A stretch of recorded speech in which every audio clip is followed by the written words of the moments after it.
Vous parlez de soins à distance, hein, puisque donc vous l'avez aussi suivi quand il était dans la station, c'est-à-dire depuis la Terre, vous pouviez communiquer avec lui et éventuellement lui donner des conseils de soins. Et nous avons de la chance, en plus, nous avons pu travailler avec lui avec une énergéticienne qui nous a fait des soins à distance. Qui a permis, je pense, de nous aider là-dessus. C'est Marie Bardot qui habite Toulouse aussi, qui travaille.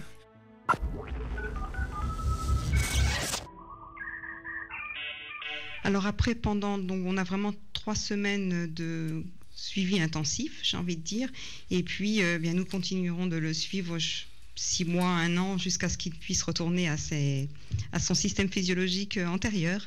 Donc, quel va être son programme dans les semaines qui viennent là ? Alors, son programme est vraiment chargé. Donc, nous avons une partie de contrôle médical, puis les expériences scientifiques qui sont refaites, comme vous le disiez, donc tout ce qu'on a fait en pré-vol et aussi en vol, on refait ça donc au retour.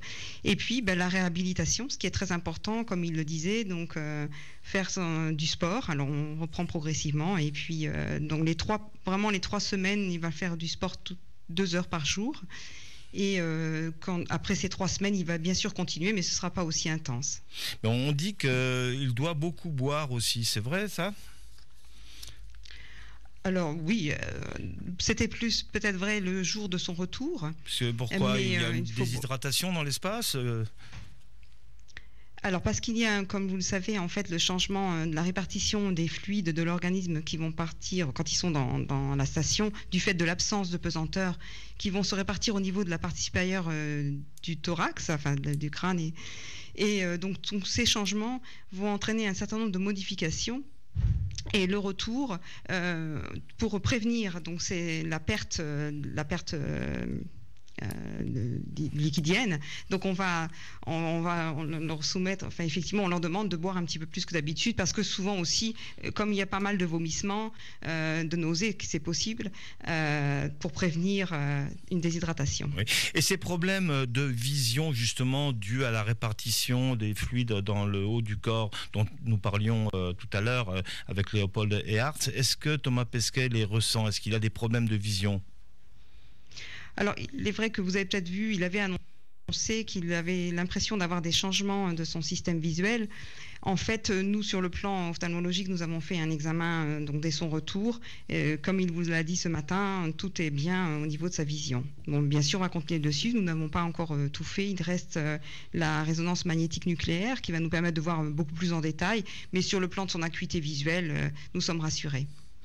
Donc un autre problème sont des problèmes d'ostéoporose, donc de perte de la densité osseuse. Donc ces problèmes sont très importants puisqu'ils permettent aussi, alors expliquez-nous ça justement, de trouver des remèdes pour les personnes âgées par exemple.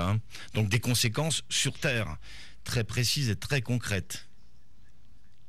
Oui, alors c'est effectivement pour cela qu'il est important d'avoir des astronautes, comme ça simule le vieillissement accéléré, et notamment sur le plan musculo-squelettique.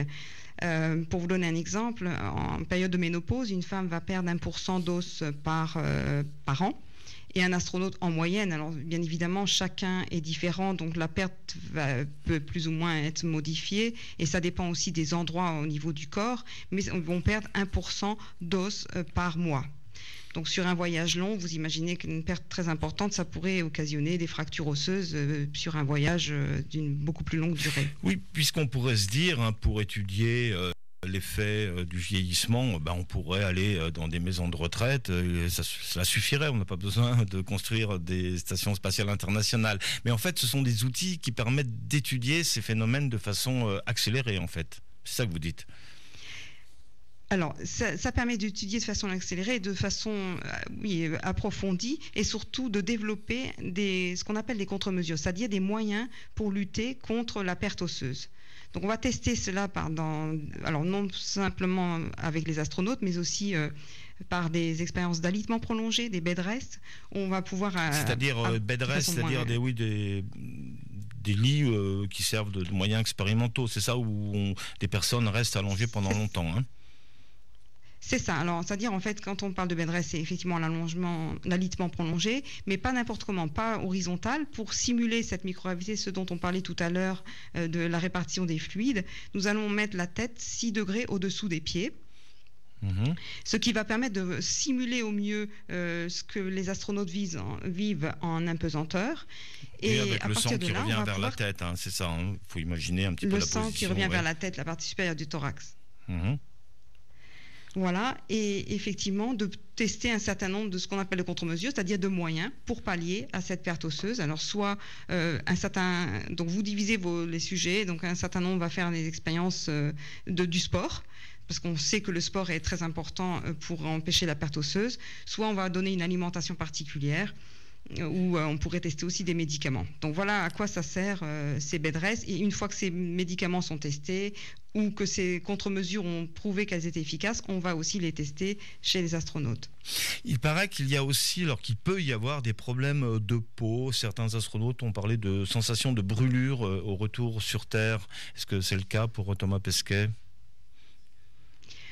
Alors, les problèmes de peau peuvent effectivement s'observer, surtout, je dirais, plutôt à bord de la station, parce qu'on a un environnement, comme il vous l'expliquait, complètement différent et clos, et que, en fait, la flore microbienne change. Donc, vous savez que notre corps est composé de plus de microbes que de cellules. Oui. Donc, suivant... on les emmène dans l'espace, ces microbes.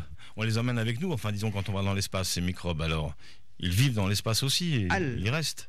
Alors, on les emmène, mais en fait, ils se modifient un petit peu, parce que quand vous êtes sur Terre, finalement, vous avez les fenêtres ouvertes, vous avez une circulation d'air qui est complètement différente que celle que l'on observe à bord de la station. Alors, normalement, on n'en emmène pas trop. Je pense que vous voulez faire appel peut-être à la quarantaine que vivent les astronautes avant de partir dans l'espace. Oui. Mais c'est plus pour eux prévenir qu'ils aient une infection, une grippe qui les empêcherait vraiment de voler et de partir. En fait, ces microbes sont vraiment... c'est Mais quel rapport avec la peau alors, puisque donc ces bactéries qu'on a sur la peau, ça peut affecter alors l'épiderme? Alors les bactéries que l'on a sur la peau, eh bien on vit avec, si vous voulez. Et s'il y a un changement, elles peuvent effectivement donner des rougeurs, ce qu'on appelle l'acné. Alors après, il y a aussi pas mal de poussière à bord de la station.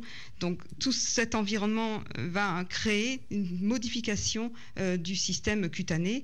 Et aussi, on sait que le système immunitaire est un peu amoindri chez les astronautes. Mais alors Thomas Pesquet, il a des problèmes de peau ou pas? Non.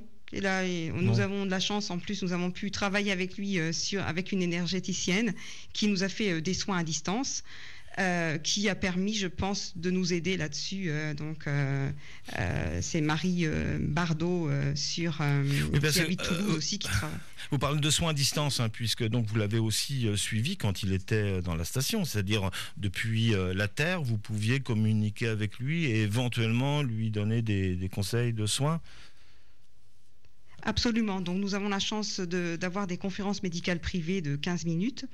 Donc pendant lesquelles on peut aussi le voir, c'est comme un Skype, donc ça me permet aussi de voir s'il y a des problèmes de peau et de lui donner un traitement approprié ou de discuter, de lui conseiller sur des choses particulières. Oui. Alors donc, vous avez donc suivi Thomas Pesquet à distance, vous allez le suivre au retour. Et on parle aussi parfois d'effets de l'espace sur les gènes. Comment c'est possible? Alors est-ce qu'un vol spatial peut affecter le génome? Oui, alors, vous savez, quand on parle de vol de l'espace, souvent on résume à la microgravité. Donc, il n'y a pas que la microgravité, il y a le confinement, ça vous l'avez vu aussi, et puis il y a les radiations. Donc, les radiations, c'est encore quelque chose dont on ne connaît pas bien toutes les conséquences à court ou long terme. À court terme, un effet de radiation, ça pourrait être carrément la mort parce qu'une grosse dose de radiation est vraiment critique au niveau des cellules de la moelle osseuse. Mais dans des doses moyennes, nous allons avoir des retombées qui ne vont pas être aujourd'hui, mais qui vont être à l'échelon de plusieurs années.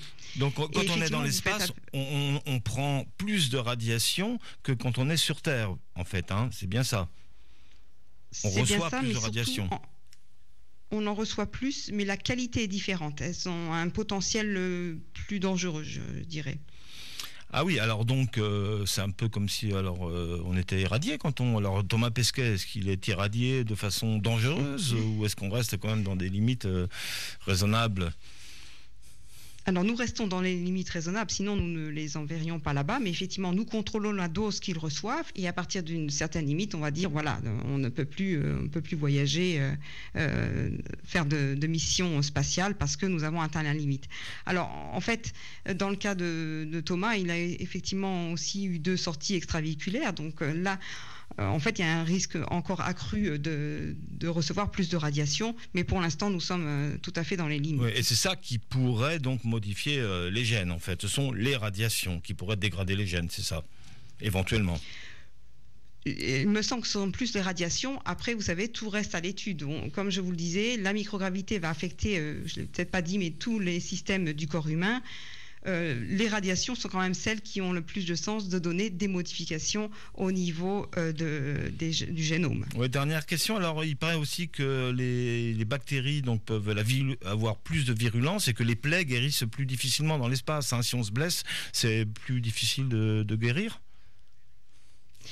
Oui, parce qu'en fait, les bactéries sont plus résistantes dans l'espace. Ça avait été démontré il y a quelques années par des collègues de la NASA qui avaient montré en fait qu'on avait une réascension du taux d'anticorps dans le cas des virus et puis que pour les bactéries, donc il fallait des doses plus importantes d'antibiotiques pour venir à bout de certaines infections. Bon, alors et en dernière question, les conséquences psychologiques, l'état mental, tout va bien pour Thomas Pesquet? Écoutez, je pense que vous avez pu entendre à sa voix que tout va bien. Je pense qu'il était content de rentrer sur Terre, de revoir sa famille et sa compagne notamment. Et comme je le disais, il a été suivi par une psychologue qui a fait des conférences toutes les 2 semaines. Et donc, pour l'instant, tout va bien. Bon, eh bien, vous lui transmettrez eh bien, nos amitiés de la part de RFI, de tous nos auditeurs, et puis aussi de Léopold Ehartz, que nous allons retrouver après une petite pause musicale. This is La Peste Splash, c'est un titre de leur dernier album, une sélection RFI.